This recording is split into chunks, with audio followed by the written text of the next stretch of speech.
Claire, I'll start over. Good morning, everyone. I'm Joe LeClaire, zoning hearing officer for San Mateo County Planning and Building Department. I'm convening the May 16th, 2024 zoning hearing officer meeting at 455 County Center in Redwood City. And the meeting is also accessible via Zoom. And so for those participating online, welcome. The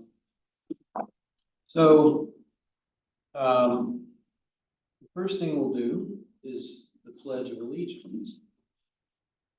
The flag. All right. I pledge allegiance to the flag, wherever it is, of the United States of America, and to the republic for which it stands, one nation, indivisible, with liberty and justice for all. Thank you.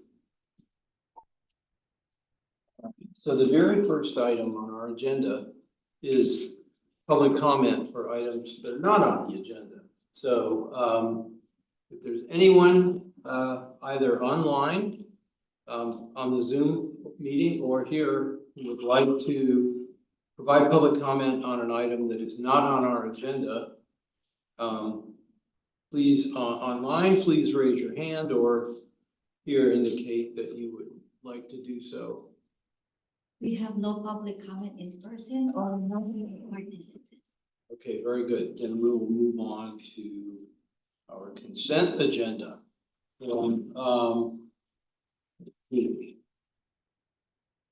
We have one item on our consent agenda today, and it is a use permit renewal for it's T-Mobile at a site on the airport, the Half Moon Bay Airport. We're in Half Moon Bay, and it's PLN 2001-00521.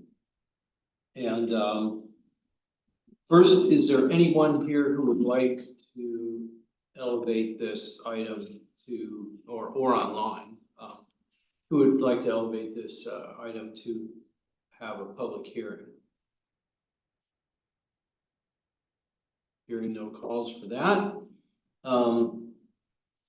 Does staff have anything to add to the staff report? Oh, hey Joe, Sam Becker here, project commander. Nothing additional to add to the staff report. Projects for cell site renewal. There were some modifications that were deemed minor, and yeah, that's about it. I described those in my staff report, but in general, this item is about the renewal of the use permit. Existing site, no other physical changes other than those deemed minor modifications. Thank you, Sam. Thanks, Joe. Is the applicant here, the applicant owner's Yes. representative? Oh, very good. Thank you. Have you read the staff report? Yes. And do you agree with the findings and conditions of approval therein? I do agree. Great, thank you. So given that, pursuant to the findings in the staff report and subject to the conditions of approval, I approve PLN 2001-00521 use permit renewal. If anyone wishes to appeal, they may do so by submitting a written appeal application to the Planning and Building Department. The appeal date, the appeal must be submitted within 10 working days. In this case, that date is May 31st by 5 p.m. And any application would need to be accompanied by a $616.35 appeal fee. Thank you very much. And I think we're ready to move on to our regular agenda. And Olivia is here to present that for us.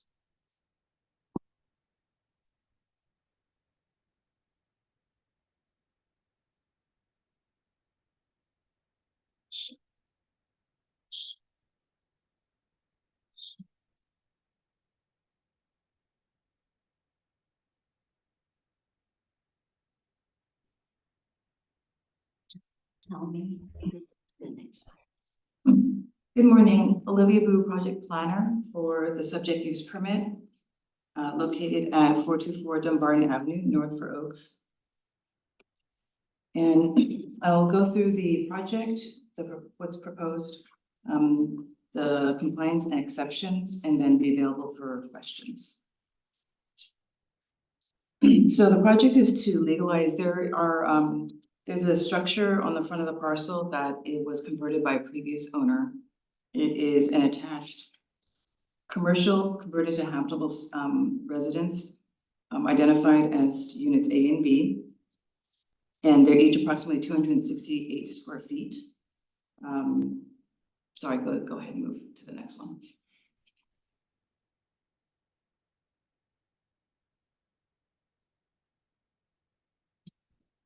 And then the project site is a 5,000 square foot parcel, and the subject zoning is commercial mixed use -3. Next. So this is just a vicinity map showing the location. It is located again on Dumbarton Avenue in that corner parcel with Crocker Avenue. Next. The next slides are just some photos. So on the left side is a photo of the driveway, and then the subject structure is on the left.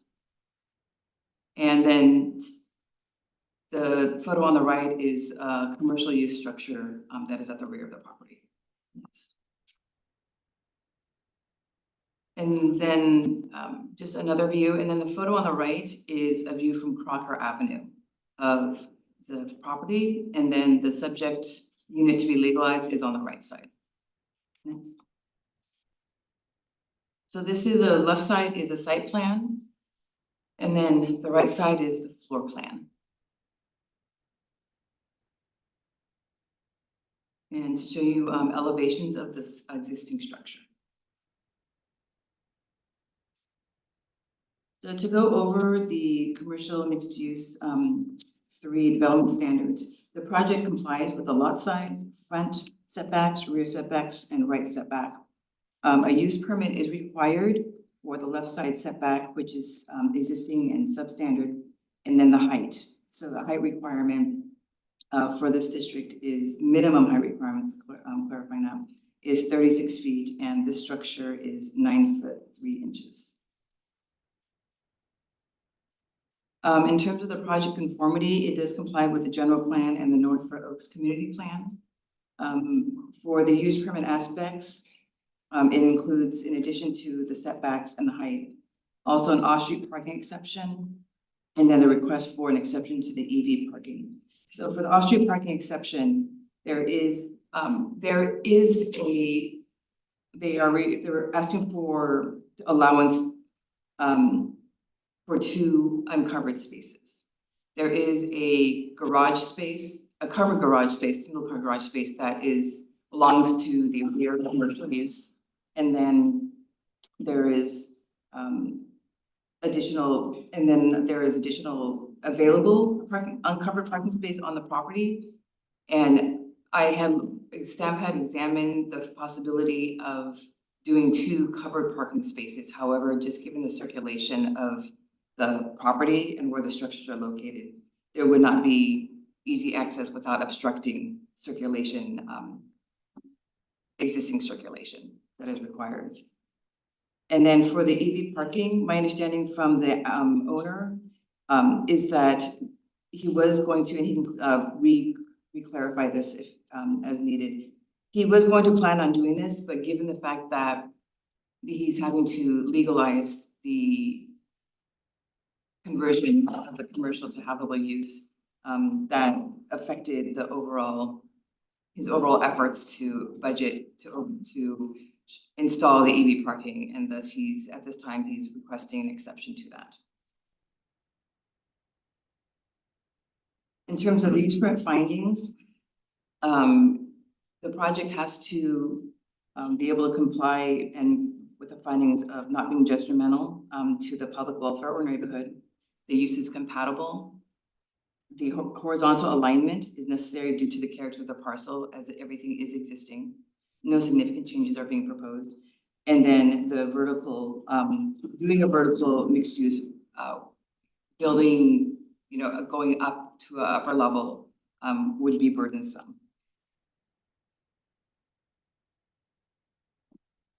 And for the findings to go over the off-street parking exception, there is more than adequate space on site. There is one designated bicycle space, pardon, to comply with the bicycle parking requirements.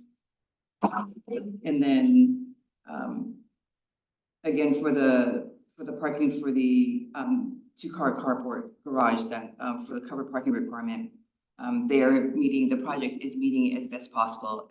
They can allow an on-site parking to avoid impacting street parking. For the environmental review,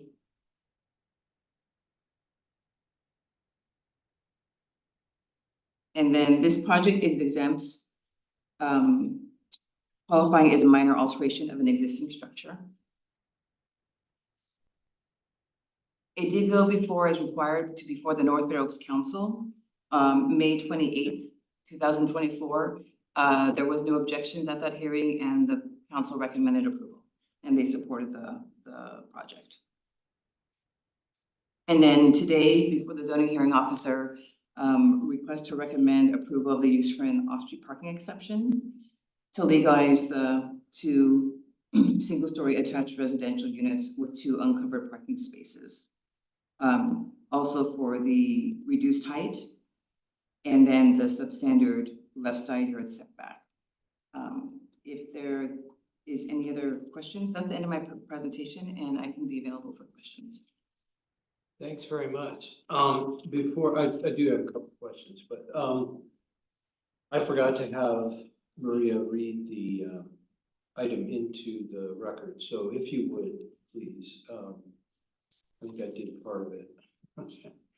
Planner, Olivia Boo. Owner, Mario Rodiguero. Rodiguero Properties LLC. Applicant, Kyle Tran. File number PLN 2023-00216. Location 424 Dumbarton Avenue, Unit A and B, North Fair Oaks. APN number 054-222-300. Thank you very much. Sorry for mixing that up. Also, sorry, I forgot to mention that there was no public opposition comment to the North Oaks hearing, and then also the same for the zoning hearing officer. I have not received any public comment that I'm aware of. Great, thanks. Yeah, one of my questions had to do with the, if you go back one slide, the date of the North Fair Oaks Council, that date's in the future. So I don't know if that. Sorry, March. I'm sorry. March. I'm sorry. Good, no, it's fine. I just was curious. And then as far as this building goes, a very clear proposal. Thank you. It's a good staff report. Was the building built for housing purposes, or was it built as a adjunct to the commercial and used commercially and then converted to housing? What's the sort of trajectory of this structure? My understanding was the latter. It was built adjunct to the commercial and then converted to. By a previous owner. Okay, great, thanks. And is this project part of the county's effort to legalize substandard units throughout, in various parts of the county? There was an effort to do that. Yeah, I had that question actually also at the North Fair Oaks Council about part of the affordability. This is actually separate from that, but it helps achieve providing affordable housing. Yes, it does. Okay. Well, thank you very much, Olivia. I'd like to open the public hearing now to give anybody from the public, either online via Zoom or here today, to provide any comment on the proposal. We have no public comment in person or no remote participation. Wonderful, thank you. Would the applicant like to make a brief presentation? Sure. Let you guys know how it all came about. I think I mentioned it at the Fair Oaks Community Center too. I was planning on putting a solar system onto the warehouse and needed to change my meter to accommodate a larger capacity for solar. And when I called the county to get the permit, they asked, what's the use? And I said, well, there's a commercial building in the back and there's 2 rentals in front. And, I just wanted to change my meter. And so it had to go to planning first and then the building. So the planning department, when they asked, what it is, I said, well, it's, 2 residences. They're like, oh, you can't have residences here. I'm like, oh, I didn't know that. And they're like, well, now we have to, file a violation against you. I was like, the only thing I wanted to do was put solar on my building, and then this whole can of worms just opened up. I mean, I just went to the building department first. They sent me a letter of violation. They had me, they told me I had to legalize the units. So I went ahead and hired an architect, which is Kyle next to me, and we went ahead and we submitted all the plans and I did all the repairs to make sure that it actually met. So basically, those units are already now converted to, and the only thing I need to do is get approval from the building. So everything's been done with the exception of a couple small items that I've been waiting for this hearing to finish, because this hearing basically gives me the either yes, I can continue, or no, I can't. You know what I mean? So it's been very expensive, taken how long now, Kyle? Like a year? We actually have approval from the building. Yeah, and buildings approved, yeah, fires approved. Just waiting for Everybody's approved. It's just the zoning thing, I guess, because it's not zoned, technically in the right area to happen. Yeah, there's a lot of those dwellings, just so you know, all over that neighborhood. I'm definitely not the only one. I'm actually just doing the right thing and legalizing,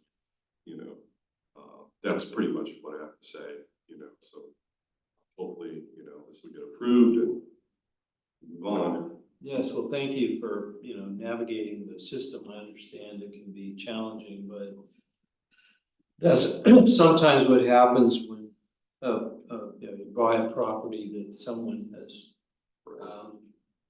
initiated something without permits, and you end up having to go back through the process for them to rectify that. I really appreciate you, sticking to it, and getting through it, and getting these important housing units legalized. Have you read the staff report and the findings and conditions of approval, and do you agree with them? Yeah. Yes. Very well. Olivia, do you have anything else to add? Well, pursuant to the findings and subject to the conditions of approval in the staff report, I'm approving PLN case number 2023-00216. And if anyone wishes to appeal this decision, they may do so by filing a application with the Planning and Building Department, and including a fee for the application of $616.35. And the application must be submitted within 10 working days, which in this case is May 31st by 5 p.m. And if there's no other business, we'll adjourn the meeting. Thank you. Thank you very much. Thank you all.